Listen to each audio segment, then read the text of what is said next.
પોરબંદર જિલ્લામાં national highway પર 3 toll નાકા કાર્યરત હોવાથી લોકોને ભારે રોષ છે। ખાસ કરીને મનપાની હદમાં આવેલું વનાણા ટોલ નાકું વધુ વિવાદાસ્પદ બન્યું છે।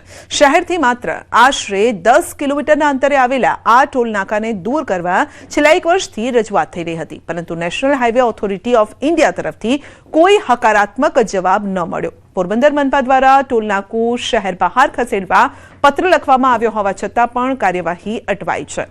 આરટીઆઈ મુજબ 10 કિલોમીટરની હદમાં ટોલ ન હોવો જોઈએ અને 2 ટોલ નાકા વચ્ચે ઓછામાં ઓછું 60 કિલોમીટરનું અંતર હોવું જોઈએ, અને તેમ છતાં પણ હાલની સ્થિતિ યથાવત છે। ત્યારે આ પ્રશ્ન ઉકેલવામાં નહીં આવે તો આંદોલન કરવાની ચીમકી પણ ઉચ્ચારાઈ છે। મહાનગરપાલિકાની વનાણા ગામનો સમાવેશ થઈ જતા આ ટોલ નાકું ફક્ત 1 કિલોમીટરના અંતરે આવેલું છે। આ ઉપરાંત પોરબંદર શહેરમાંથી 2 કેબિનેટ મંત્રીઓ જનપ્રતિનિધિ તરીકે રાજ્ય અને કેન્દ્રમાં પહોંચેલ છે અને તે કેબિનેટ મંત્રી દરજ્જો પણ ભોગવી ચૂકેલ છે। આમ છતાં આજ તારીખ સુધી આ ટોલ નાકું દૂર થયું નથી। ટૂંકમાં કહીએ તો ટોલ નાકું નહીં પણ લૂંટ નાકું છે। એટલે જ્યારે આપણે મહાનગરપાલિકા બની ત્યારે મહાનગરપાલિકાના જે વાહનો અવરજવર કરે, જે સિટી બસ અવરજવર કરે તેને અને બીજા વાહનોને પણ આમાં ટેક્સમાંથી મુક્તિ આપવા માટે અત્રેથી રજૂઆત કરવામાં આવેલી હતી। તેમજ જે ટોલ બૂથ છે એ પણ શહેરની જે હદ છે એનાથી બહાર લઈ જવા માટે વિનંતી જે તે સમયે નેશનલ હાઈવે ઓથોરિટીને કરવામાં આવેલી હતી।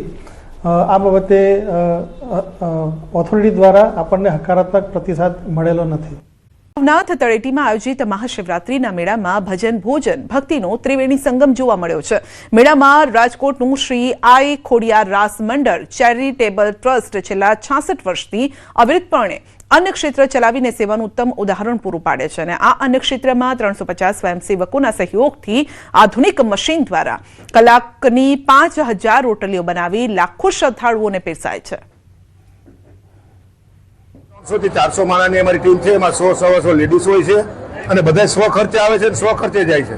અમારો 1961 થી અનક્ષેત્ર કાર્યરત છે, એમાં દિન પ્રતિદિન અમે પ્રગતિ કરતા જાય છે। જે જાત્રાળુઓને અમે કેમ વધારે આઈટમ ખવડાવીએ કે અમારો પ્રયાસ હોય છે। પણ આ વખતે જેવું આ રીતનું બધું છે આયોજન એવું ક્યારેય હોતું નથી। આ વખતે બહુ બધાએ લાભ લીધો જેવો છે એમ। ખાસ કરીને ભોજનનો મેળો કહેવાય છે, કેવી વ્યવસ્થા છે? ના, બહુ મસ્ત વ્યવસ્થા છે, અને ભોજન તો બધે તમે જ્યાં પ્રસાદ લ્યો ને ત્યાં કુદરતી હવે શિવજીનો પ્રભાવ કયો તો એ જે સમજો એમ કે કુદરતી આ ઘર જેવું છે, આપણને અહીંયા ભોજન પ્રસાદ મળે છે એમ। અહીંયા ઘર જેવું છે, જમાડે છે, બહુ પ્રેમથી જમાડે અને જમાડવામાં કાંઈ ના ઘટે। મેળામાં બધાય આવજો, લાભ લીધા જેવો છે અને કાંઈ ઘટે નહીં। રોજે જુદા જુદા કલાકારોના ડાયરા હોય છે, પછી અલગ અલગ બીજા કલાકારો આવતા રહેતા હોય, કેટલા અહીંયા માણસો આવે, તો ખાસ આપ બધા એકવાર લાભ લેજો। ભજન ભોજન અને ભક્તિનો ત્રિવેણી સંગમ એટલે મહાશિવરાત્રીનો મેળો। જૂનાગઢના ભવનાથ તળેટીમાં મહાશિવરાત્રીના મેળાનો રંગ જામ્યો છે અને આપ જોઈ શકો છો અવિરત પ્રવાહ છે તે લોકોનો વધી રહ્યો છે। ત્યારે જૂનાગઢની અંદર આઈ ખોડિયાર રાસ મંડળ ચેરિટેબલ ટ્રસ્ટ દ્વારા છેલ્લા ઘણા વર્ષોથી અંશેત્ર ચલાવવામાં આવે છે શિવરાત્રી અને પરિક્રમા દરમિયાન। ત્યારે આ 3 દિવસની અંદર લાખો લોકોએ આ જે અંશેત્ર છે તેમાં ભોજન લીધું છે। આના સિવાય અન્ય પણ અંશેત્રો છે, જે 150 થી વધુ અંશેત્રો છે તે ભવનાથ તળેટીમાં મેળા દરમિયાન ધમધમે છે। ત્યારે આપ જોઈ શકો છો ભાવિકો પણ હાલ જે ભોજનની છે તે મજા માણી રહ્યા છે। બીજી તરફ આગળના જે આ દ્રશ્યો બતાવવા માંગીશ કે જે તૈયારીઓ છે, આ ભોજન બની રહ્યું છે, સ્વાદિષ્ટ ભોજન, તે પણ આપ દ્રશ્યો બતાવીશ કે જે સ્વાદિષ્ટ ભોજન અહીં બની રહ્યું છે, રોટલીઓ છે, બીજી તરફ ઢોકળા છે, અને હાલ આ જે ભોજન છે તે શ્રદ્ધાળુઓને પીરસવામાં આવે છે। 1-2 દિવસ નહીં પરંતુ 5-5 દિવસ સુધી આ જ રીતના અંશેત્રો છે તે આ મેળા દરમિયાન ધમધમી રહ્યા છે અને હાલ મહાશિવરાત્રીના મેળાનો રંગ જામ્યો છે। લોકો ભજન ભોજન અને ભક્તિની મજા માણી રહ્યા છે। અધ્યક્ષ નીતિન નબીન ગુજરાત પ્રવાસે આવશે। રાષ્ટ્રીય અધ્યક્ષ બન્યા બાદ પહેલી વખત ગુજરાતની મુલાકાતે આવી રહ્યા છે। આગામી સપ્તાહમાં આવશે, એટલે કે 20 થી 22 ફેબ્રુઆરીમાં ગુજરાતનો પ્રવાસ તેઓ કરવાના છે, જેમાં તેઓ કાર્યકર્તાઓ, હોદ્દેદારો, જનપ્રતિનિધિઓ સાથે બેઠક પણ કરશે। અમદાવાદમાં જનસભાનું પણ આયોજન થઈ રહ્યું છે। બોર્ડના વિદ્યાર્થીઓ માટે હેલ્પલાઇન જારી કરાયો છે। ધોરણ 10 અને 12ની બોર્ડની પરીક્ષા પહેલા હેલ્પલાઇન નંબર જાહેર કરાયો છે। વિદ્યાર્થીઓ માટે હેલ્પલાઇન શરૂ કરાઈ છે। તો અમદાવાદ જિલ્લા શિક્ષણ અધિકારીએ જાહેર કર્યો છે હેલ્પલાઇન નંબર, જે આ મુજબ છે 9909222648. આ હેલ્પલાઇન નંબર જાહેર કરવામાં આવ્યો છે. વિષય અને સાયકોલોજીકલ સવાલોનો જવાબ તમને આના ઉપરથી મળી રહેશે. વિદ્યાર્થીઓને ઘણી સરળતા પણ રહેશે અને હેલ્પ પણ મળી રહેશે. તો આ જે નંબર જાહેર કરવામાં આવ્યો છે તેનાથી આપને મૂંઝવતા સવાલો પણ તમે પૂછી શકો છો. ડીઓ કચેરીએ વિદ્યાર્થીઓની સમસ્યાના ઉકેલ માટે કંટ્રોલ રૂમ તૈયાર કર્યો છે. એક્સપર્ટ અને સાયકોલોજિસ્ટની ટીમ પણ વિદ્યાર્થીઓને કોલ કરી માર્ગદર્શન આપશે. કચેરી કક્ષાએ એક હેલ્પલાઇન નંબર જારી કરવામાં આવેલો છે, જેમાં અમે વોટ્સએપના માધ્યમથી કોઈ પણ પ્રકારનો પ્રશ્ન હોય, સબ્જેક્ટિવ પ્રશ્ન હોય કે સાયકોલોજીકલ પ્રશ્ન હોય, તો તેમાં કોઈ પણ વિદ્યાર્થી કે વાલી એમાં પ્રશ્ન કરી શકે છે અને માત્ર એના પ્રશ્નના વોટ્સએપમાં આવેલા જે કોઈ પ્રશ્ન હોય છે તેમાં એક્સપર્ટ દ્વારા જે છે એ ટેલિફોનિક એને કોલ કરીને એનું માર્ગદર્શન આપવામાં આવે છે. સાયકોલોજિસ્ટની ટીમ પણ અમે આમાં અમારા ગ્રુપમાં જોડાયેલી છે, સાથે સાથે સબ્જેક્ટ એક્સપર્ટ પણ જોડાયેલા છે. અસર ખેતી પર જોવા મળી રહી છે. અરવલ્લી જિલ્લાના ખેડૂતો મુશ્કેલીમાં છે. કેપ્સિકમ મરચામાં રોગચાળો આવ્યો છે. મરચામાં થ્રિપ્સ નામનો રોગ આવતા ઉત્પાદન ઘટ્યું છે. રોગચાળાના કારણે ખેડૂતોના પાકને નુકસાન થઈ રહ્યું છે. અરવલ્લી જિલ્લાના ખેડૂતોને પડ્યા પર પાટું જેવી સ્થિતિ સર્જાઈ છે. એક તરફ બજારમાં કેપ્સિકમ મરચાના ભાવ આસમાને છે અને બીજી તરફ બદલાતા વાતાવરણની અસર પડી રહી છે, જેના કારણે રોગ આવી ગયો છે, જેથી હવે ખેડૂતોના ખેતરો ખાલીખમ થઈ રહ્યા છે. ચાલુ રવિ સિઝનમાં ખેડૂતોએ 2 લાખ હેક્ટરથી પણ વધુ જમીનમાં વાવેતર કર્યું છે અને જેમાં મોટા પાયે ખેડૂતો બાગાયતી ખેતી તરફ વળ્યા છે. કેપ્સિકમ મરચાનું વાવેતર કર્યું છે. શામળાજી તાલુકાનો ગડાદર કંપા વિસ્તારમાં રાજ્યમાં બીજા નંબરે કેપ્સિકમ મરચાનું વ્યાપક પ્રમાણમાં વાવેતર થાય છે અને ખેડૂતોને આશા હતી કે સારું ઉત્પાદન મળશે, સારી કમાણી થશે, પરંતુ કુદરત જાણે કે રૂઠી હોય તેમ સતત બદલાતા વાતાવરણ, વહેલી ગરમીની શરૂઆતના કારણે પાકને માઠી અસર પહોંચી છે. ખેડૂતોનું કહેવું છે કે ગત વર્ષની સરખામણીએ આ વર્ષે ઉત્પાદનમાં 60%થી વધુનો ઘટાડો પણ નોંધાયો છે.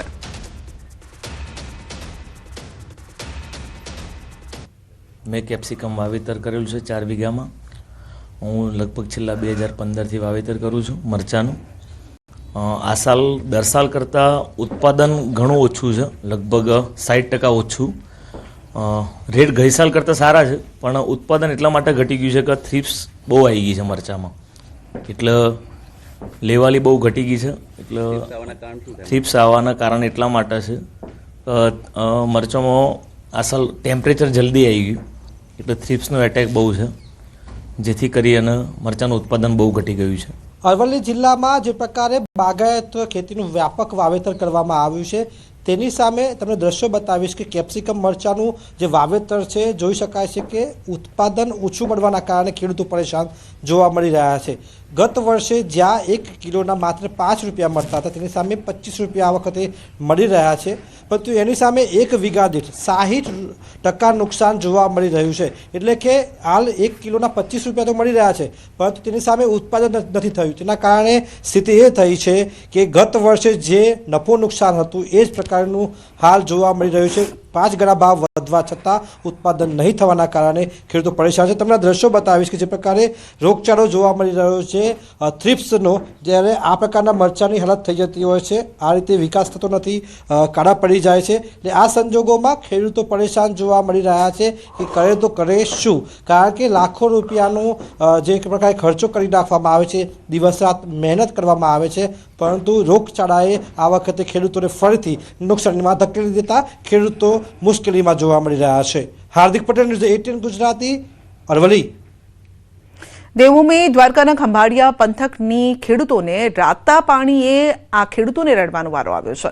ખરાબ હવામાનના કારણે જીરાના પાકમાં સુકારો આવી ગયો છે અને જેના કારણે ખેડૂતોની હાલત કફોડી બની છે. દિવસે તડકો, રાત્રે ઠંડી, વહેલી સવારે ધુમ્મસભર્યું વાતાવરણ રહે છે, જેના કારણે કમોસમી વરસાદના કારણે પણ નુકસાન થયું છે. મબલક ઉત્પાદનની આશાએ બેસેલ ખેડૂત અત્યારે રડી રહ્યો છે, કારણ કે જે પાક થવો જોઈએ તે થઈ જ નથી રહ્યો. એની પહેલાં જે માવઠું આવ્યું હતું, વરસાદના કારણે નુકસાન થયું હતું, અને આ વાતાવરણના કારણે આ જીરામાં અમુક સુકારો આવ્યો, જીરું બેસતું જ જાય છે, અને આ વાતાવરણ બગડ્યું એના કારણે આખો જીરાનો મોલ બધો સુકાઈ ગયો છે.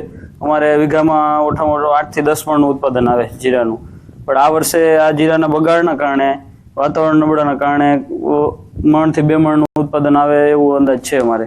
તો આટલો તો વીઘે અમારે ખર્ચો ચડી ગયો. 8 થી 10 વખત અમે આમાં ફૂગનાશક છે, જંતુના આ બધી દવાઓ છાંટી હોય છે, અને બાકી આમાં મજૂરીને આમાં અમારું કાંઈ આ વખતે ઉપડે એવું લાગતું નથી. પરંતુ આ વર્ષે વાતાવરણ અનુકૂળ ન આવતા વ્યાપક પ્રમાણમાં જીરાનું નુકસાન પામેલ છે.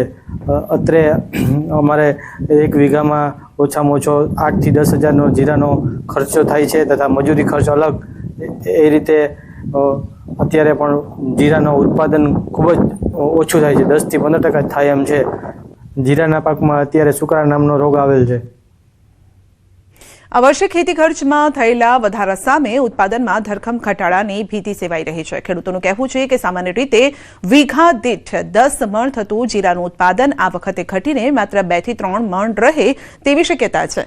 વીઘે 8 થી 10 હજારનો ખર્ચ કર્યા બાદ પણ પાક નિષ્ફળ જતા ખેડૂતોએ કરેલો ખર્ચ હવે માથે પડે તેમ છે. આવા સમયે સરકાર પણ યોગ્ય સર્વે કરી ખેડૂતોને પૂરતું વળતર આપે તેવી માંગ થઈ રહી છે. નિષ્ફળ ગયું છે એમ માનો, એમ 8-10% એટલે કાંઈ ન કહેવાય ને એમ, બરોબર. એટલે એના કારણે હવે ખેડૂત તો ક્યાં જાય ભાઈ, બરોબર. ખેડૂતને તો હવે આના ઉપર જ છે, પણ હવે પાક નિષ્ફળ જતા ખેડૂત તો બેસી રહી એમ. પણ સરકારનું જો આમાં કાંઈ પણ થોડી ઘણી મદદ થાય તો કરે તો અમને વળતર કાંઈક આમાં મળે એમ. નિષ્ફળ પાક પૂરેપૂરું ગયું છે, અને એ બધું નિષ્ફળ એટલે 8 થી 10% વળતર જડે સંભાવના છે. બાકી તો હવે સરકારશ્રીની વિનંતી કાંઈ સહાય કરે તો ખેડૂત કાંઈક આમાંથી બિયારણ દવાના ખર્ચા ઊભા થાય. ભાવનગર જિલ્લામાં કોંગ્રેસ દ્વારા ચક્કાજામ કરવામાં આવ્યો છે. મતદાર યાદી સુધારણા કાર્યક્રમમાં અંદાજે 24,000થી વધુ ફોર્મ નંબર 7 ભર્યા હોવાનો દાવો કરાયો છે, અને જેના કારણે આ ચક્કાજામ કરવામાં આવ્યો. વાહનોના ટાયર તેમજ ઝાડી ઝાંખડા સળગાવીને ઉગ્ર વિરોધ થયો. Malvan Ahmedabad highway, Dasada Bahucharaji highway, Jainabad highway પર ચક્કાજામ કરીને વિરોધ કરાયો. હાઈવે પર ચક્કાજામના લીધે ટ્રાફિક જામના દ્રશ્યો સર્જાયા. તો સુરેન્દ્રનગરમાં વિરોધ કરવામાં આવ્યો છે. મતદાર યાદી સુધારણા મુદ્દે આ વિરોધ કરવામાં આવ્યો છે. હાઈવે પર ટ્રાફિક જામ પણ થયો.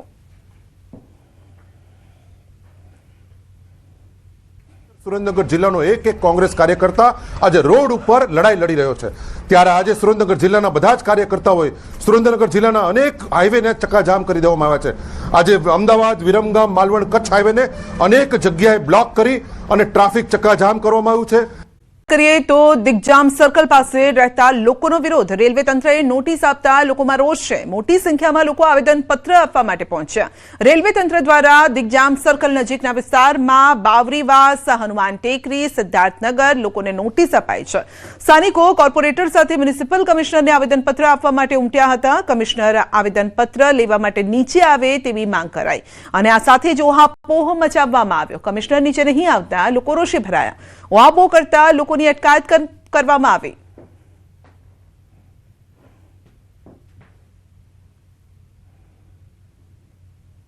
લોકોને વૈકલ્પિક જગ્યા આપવી અને તે પછી લોકોને અહીંયાથી પલાયન કરીને પછી ડેમોલિશન કરવું. એના બદલે આ લોકો સુપ્રીમ કોર્ટના ચુકાદાનો પણ અનાદર કરી અને બંધારણને પણ નેવે મૂકીને મન ફાવે એવી રીતના દાદાગીરીથી ડેમોલિશન કરે છે. અને જે અમુક ટાઇટલ ક્લિયર મકાનો છે એમાં પણ આ લોકો નોટિસ ફટકારે છે કે જેમાં કોર્પોરેશને 3.5 લાખની 4 લાખની સહાયો આપીને મકાન ઉભા કરેલા છે. સરકારની જ બનાવેલી ઇમારતો મન ફાવે એમ પાડીને આ લોકો ગરીબ માણસોને બેઘર કરી નાખવાના જ મૂડમાં છે. જિલ્લા ભાજપમાં રાજીનામાનો દોર યથાવત છે. જલાલપોર તાલુકા ભાજપના 12 પદાધિકારીઓએ પોતાના પદ પરથી ધર્યા છે રાજીનામા. અત્યાર સુધીમાં જલાલપોરના જિલ્લા અને તાલુકાના 17 પદાધિકારીઓએ પોતાના પદ પરથી આપ્યા છે રાજીનામા. જલાલપોરને વર્ષોથી થતા અન્યાયના વિરોધમાં જલાલપોર તાલુકા સંગઠનના પદાધિકારીઓના સામૂહિક રાજીનામા.